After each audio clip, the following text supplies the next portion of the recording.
দর্শক, বন্দর বিদেশিদের হাতে ইজারা দেওয়ার প্রতিবাদে একটি বিক্ষোভ মিছিল এই মুহূর্তে চট্টগ্রামের আগ্রাবাদ বাদামতলীর মোড় থেকে শুরু হয়েছে।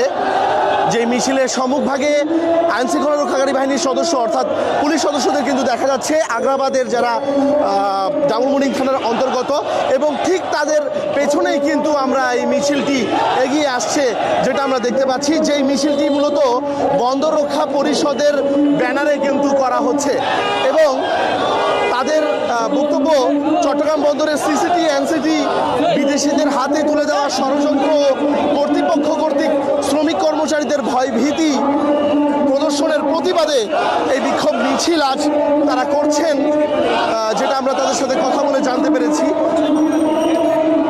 মূলত তারা গত প্রায় 6 মাস ধরে বন্দর নিয়ে আন্দোলন করে আসছেন এবং এই আন্দোলনের প্রেক্ষিতেই কিন্তু আজকের এই মশাল মিছিল, আজকের এই বিক্ষোভ মিছিল এই মুহূর্তে চট্টগ্রামের বাদামতলী থেকে বারেক বিল্ডিং মোড়ের দিকে এগিয়ে যাচ্ছে, যেটা আমরা দেখতে পাচ্ছি।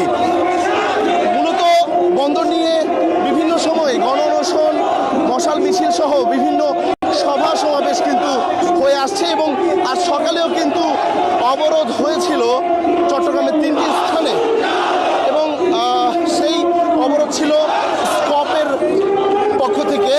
এবং এই মুহূর্তে বন্দর রক্ষা পরিষদ সিসিটি এনসিটি বিদেশিদের হাতে দেওয়ার প্রতিবাদে এবং তাদের যারা বন্দর কর্মচারীদের ভয়ভীতি প্রদর্শন করা হয়েছে বলে তারা বলছেন এবং সেই ভয়ভীতি প্রদর্শন করার প্রতিবাদেও কিন্তু তারা আজকের এই বিক্ষোভ সমাবেশ করছেন। এখানে আমরা যেটা দেখতে পাচ্ছি, চট্টগ্রাম আগ্রাবাদ বাদামতলীর মোড় থেকে শুরু হয়ে এই মিছিল যাচ্ছে চট্টগ্রামের বারেক বিল্ডিং মোড়ের দিকে।